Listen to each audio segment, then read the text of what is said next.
Shalom a todos, bem-vindos ao canal Ouça a Torá. Vamos continuar a narração do Pirkei Avot, hoje capítulo 2, Mishnah 5. Hillel dizia: não te afastes da comunidade, nem confies em ti até o dia da tua morte.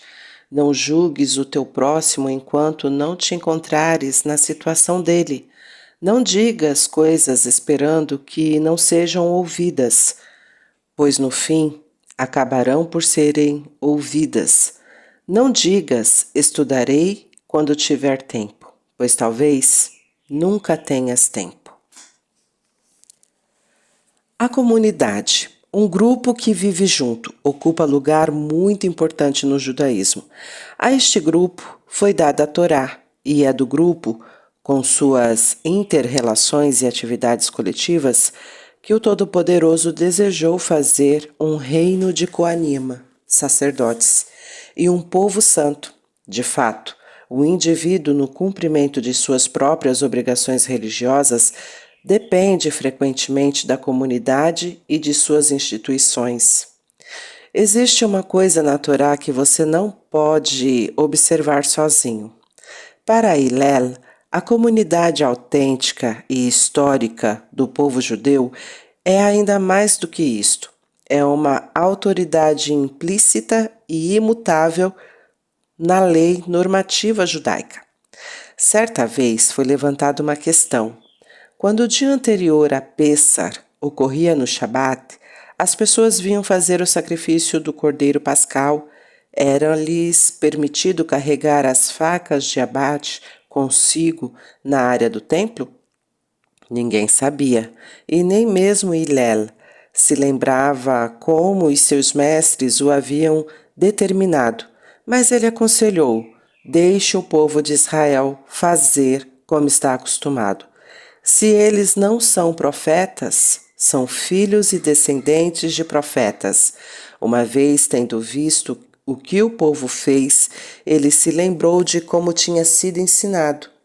Numa época em que a observância religiosa era uma força vital no seio do povo, uma prática corrente, o que as pessoas faziam ou deixavam de fazer podia ser considerado um reflexo fiel e exato da tradição. Não te afastes da comunidade. Hillel pensava que o indivíduo deve seguir o ritmo da comunidade, participar dos seus esforços, regozijar-se com sua felicidade e lamentar suas tragédias. Numa ocasião disse que não o vejam incomumente de pé ou desmedidamente sentado, que não o vejam constantemente chorando ou continuamente rindo. Não queira parecer conspícuo, fazendo coisas desconexas, inapropriadas e totalmente em desacordo com as atividades e sentimentos da comunidade. É um erro considerar a si próprio de um lado da cerca e a comunidade alienada do outro. Você é parte dela. Os problemas da comunidade são seus tanto quanto do vizinho. O Talmud ensina: quando o povo de Israel está imerso na desgraça e um de seus integrantes se afasta, tomando um caminho próprio, recusando-se a compartilhar o seu sofrimento, os dois anjos que o acompanham se aproximam dele, põem as suas mãos sobre a cabeça dele e dizem: dado que esta pessoa se afastou de sua comunidade, em sua angústia, que tampouco veja consolo e alegria.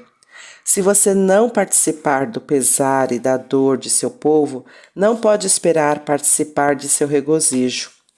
O militante dirigente secular Vladimir Zeev Jabotsky disse certa vez: quando você corta o pé de uma pessoa e ela não grita, isto significa que o pé está paralisado. Esta pessoa não está totalmente viva. Uma parte dela está morta. Do mesmo modo, se um judeu em qualquer lugar do mundo sofre e não sentimos por isso nem choramos de pena ou dor, isto indica que nos conduzimos a uma morte abjeta. E se uma extremidade está morta e não se sente sua dor, tampouco poderá sentir suas sensações prazerosas. Para ser um membro pleno da comunidade judaica é preciso estar totalmente envolvido em seu destino e memória históricos.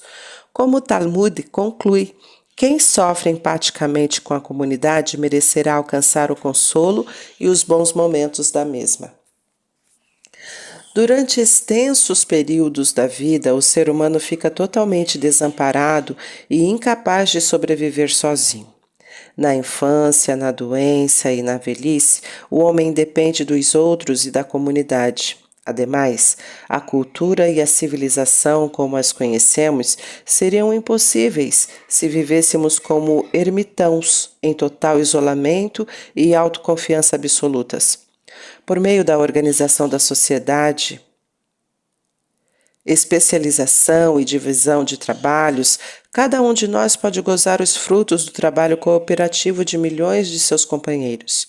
Se por um breve período, durante sua juventude, o ser humano tem ilusões de autossuficiência, fará bem em se lembrar de que, no futuro próximo, precisará da comunidade, da organização e da sinagoga que ele agora talvez ignore.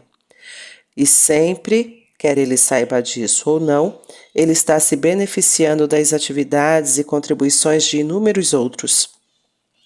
Além do mais, as maiores comunidades da humanidade construíram e mantêm um reservatório inestimável, um repositório de conhecimento, sabedoria e valores espirituais, apenas porque a sociedade preserva e transmite as preciosas tradições das gerações passadas. Isto é particularmente verdadeiro para o judaísmo histórico com a sua milenária Torá oral. Um dos maiores pecados primordiais da humanidade é expresso na indagação concisa de Caíma. Acaso sou eu o guarda de meu irmão? Com hostilidade e malícia, o ser humano rejeita a fraternidade simples do homem. Ou, quando menos, a questiona com aspereza. A resposta de Hillel é uma afirmação suave. Não te afastes da comunidade. Compartilhe a sua vida com os seus semelhantes. Depois desta declaração de abertura, Hillel parece se desviar repentinamente para pensamentos novos e desconexos, que parecem ilógicos e intrigantes. Ao refletir, contudo, podemos encontrar um elo de conexão, um tema unificador que se manifesta por meio desta Mishnah. Hillel agora procura rebater possíveis objeções que as pessoas costumam colocar quando são convidadas a participar do trabalho comunitário. Uma pessoa pode acreditar sinceramente que o nível de religiosidade e retidão que ela detém agora se encontra distante daquele de todos os outros em sua Keilah, congregação, e que seria melhor ela ficar sozinha. Existem, é claro, todos os tipos de pessoas numa comunidade: Tzadikim, justos, Benunima, do meio, Ireshaima e Nicos. E as primeiras letras destas três palavras formam a palavra Tzibur, o grupo. Muitos, de fato, estarão abaixo do seu nível se você for uma pessoa fina e capaz. Mas desinfle um pouco o conceito de si mesmo, diz Hillel. Cultive o hábito da humildade. Você pode ser uma pessoa esplêndida neste momento, mas e no futuro? Nem confies em ti até o dia da tua morte. Talvez a sua avaliação dos outros seja severa demais. Eles podem parecer menos refinados e religiosos do que você. Contudo, não julgues o teu próximo enquanto não te encontrares na situação dele. Dentro das suas circunstâncias e capacidades, eles podem ser muito finos e dignos de elogios. Junte-se à sua comunidade de semelhantes e aprenda a entender e aceitar as distintas personalidades e os diferentes temperamentos. Uma pessoa pode se recusar a servir como ativista honorário de uma yeshivá ou sinagoga porque teme que seus deveres tomarão muito do tempo que ele pretende dedicar ao estudo. O tolerante Hillel nos adverte a não usar isto como desculpa para se isolar da vida em grupo. Não digas, estudarei quando tiver tempo, pois talvez nunca tenhas tempo. Não recuse uma oportunidade de fazer algo bom no presente em favor de algo grandioso e bem intencionado que pretenda fazer no futuro. A oportunidade presente é real. Os planos para o futuro estão recobertos de dúvidas. Não há certeza de que você poderá levá-los a cabo. É melhor que você sirva a seus semelhantes agora. Algumas pessoas creem ter um claro monopólio sobre a luz da razão quando uma questão séria agita a comunidade. Se sua opinião ou conselho é recusado ou a votação da maioria é contrária, eles então se retraem da comunidade em desdém, asseverando que não podem trabalhar junto com pessoas tão perversas, distorcidas e ilógicas em sua maneira de pensar. Hillel admoesta: não digas coisas esperando que não sejam ouvidas, pois no fim acabarão por ser ouvidas. Se a sua atitude for razoável e a sua opinião inteligente, não perca a paciência, não desista, nem se retire em isolamento esplêndido. Continue expressando seu ponto de vista com clareza e força. Ao final, a verdade prevalecerá. Continue com a comunidade e sua opinião acabará sendo ouvida. Nem confies em ti até o dia da tua morte. Existe outro modo pelo qual o homem pode depender da comunidade. Em sua eterna luta contra o pecado e a tentação, a pessoa deve estar preparada para aceitar a ajuda de todos os lados. A força da sanção social e o peso da opinião pública podem frequentemente fortalecer e preservar a lealdade à tradição judaica. Não se sinta tão forte em sua religiosidade moral a ponto de renunciar à ajuda e apoio que a comunidade proporciona. Nada se pode considerar previamente como algo garantido. O Talmud cita este ditado e prossegue com uma ilustração. Yohanan, o Cohen Gadol, serviu como sumo sacerdote no templo, fielmente por 80 anos e no final se tornou um saduceu. A Escritura expressa o mesmo pensamento quando diz: pois nós somos de ontem e nada sabemos. Nossos dias na terra são como uma sombra. Cada um de nós é o produto de suas experiências, o resultado de seu passado e a consequência de seus ontens combinados. Mas o processo de crescimento não para em nenhum ponto especial. A passagem do presente para o passado, a conversão da experiência presente em memória da qual podemos aprender. Este é um processo que prossegue enquanto a própria vida continua. Portanto, não te jactes do dia de amanhã, porque não sabes com o que vais te deparar. Não sabemos o que há guardado para nós, tampouco podemos determinar totalmente nosso próprio futuro. Nosso passado não determina nosso presente, nem nosso futuro. A vida foi bem descrita como uma sinfonia que deve ser tocada de ouvido. Não há uma partitura a seguir. Nós não sabemos nada, porque tudo o que podemos ter certeza é dos nossos ontens. Ter certeza absoluta quanto a si próprio, sua religiosidade, moralidade ou segurança no futuro é tolice. Não julgues o teu próximo enquanto não te encontrares na situação dele. Quão frequentemente julgamos os outros rápida e facilmente pelo que fizeram. Mas pense um pouco. Quando julga a atitude de alguém, será que você não a está observando fora do contexto e despida das circunstâncias que a envolvem? Não estará julgando no vácuo? E mesmo se nos certificarmos de alguns detalhes, não estaremos em posição de julgar, a menos que desenvolvamos inteiramente empatia e nos sintamos completamente na situação da pessoa que julgamos. Somente se colocando inteiramente na situação da pessoa que está sendo julgada, quase se tornando o outro por um momento, é que você poderá começar a entender e avaliar as forças e pressões a que ela foi submetida. Hillel não quer que cheguemos à conclusão de que, caso estivéssemos no lugar da outra pessoa, teríamos agido diferente. Se um ato é errado, ele é errado, sem mais nem menos, e a reparação deve ser feita. Mas não se apresse em sentenciar outra pessoa pelos feitos da mesma, pois a menos que se ponha no lugar dela, você não poderá entender o que está julgando. Outros interpretam o texto literalmente: não julgues o teu próximo até chegar ao seu lugar de origem. Todo mundo tem seus antecedentes, um lugar onde cresceu e passou seus anos de formação. Você não pode julgar alguém até ter atingido o lugar dele, examinado os seus antecedentes, estudado sua família, amigos e companheiros. A psicanálise ressaltou a veracidade disto, descobrindo quão importantes as experiências da tenra infância podem ser para o estabelecimento de padrões de destino de uma pessoa.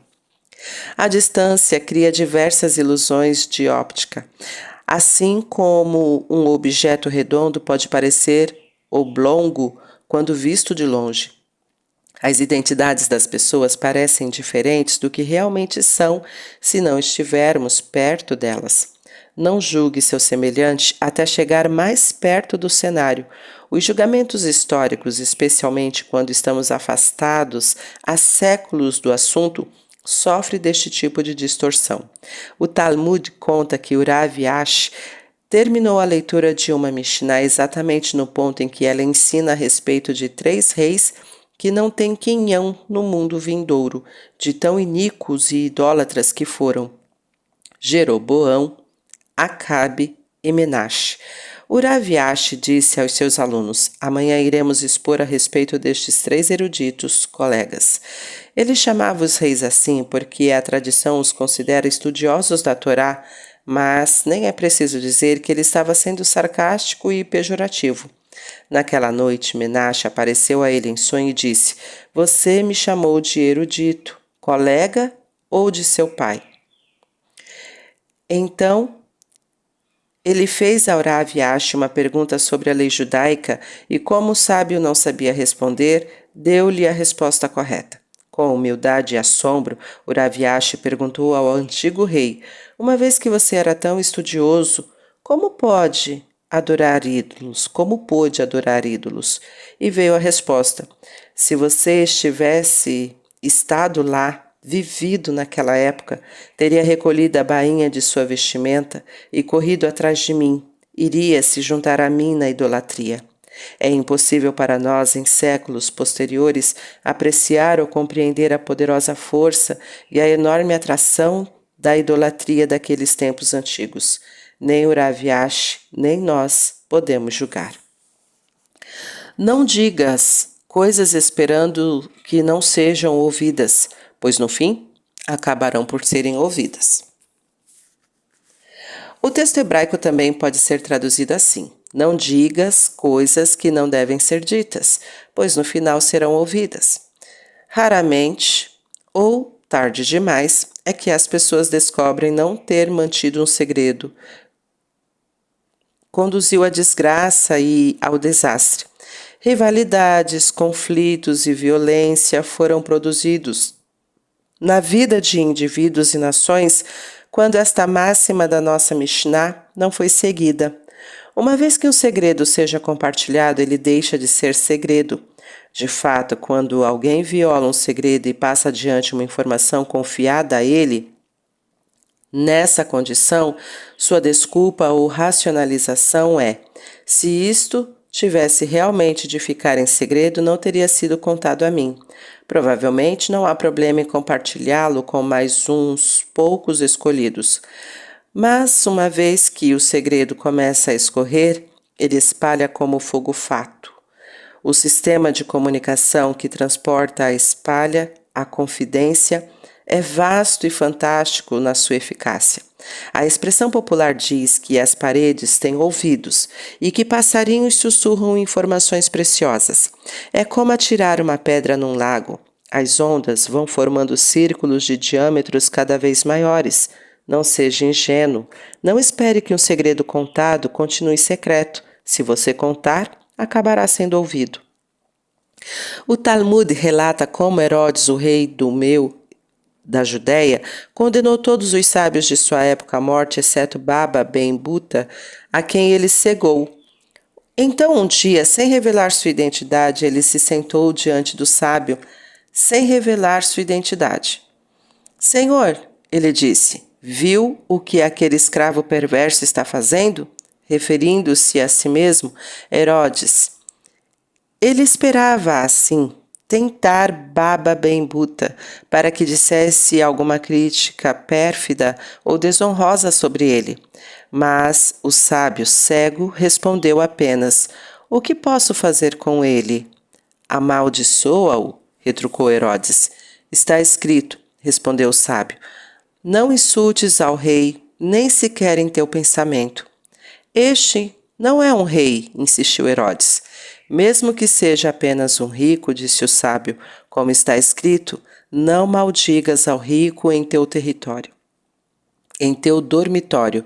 Mesmo que ele seja apenas um juiz, está escrito, aos juízes não maldigas. Mas isto se aplica apenas quando ele age como alguém do seu povo? Mas este não está agindo assim, retrucou Herodes. Eu temo que algumas pessoas possam ouvir e informá-lo, respondeu o sábio. Mas agora não há aqui ninguém que possa ir contar. Só eu e você estamos aqui, disse Herodes. A isto o sábio cego citou as Escrituras, porque um pássaro do ar levará tua voz, e o que tem asas dirá a coisa. Herodes ficou tão comovido pela prudência e férreo autocontrole do sábio que confessou sua identidade e decidiu se arrepender inteiramente.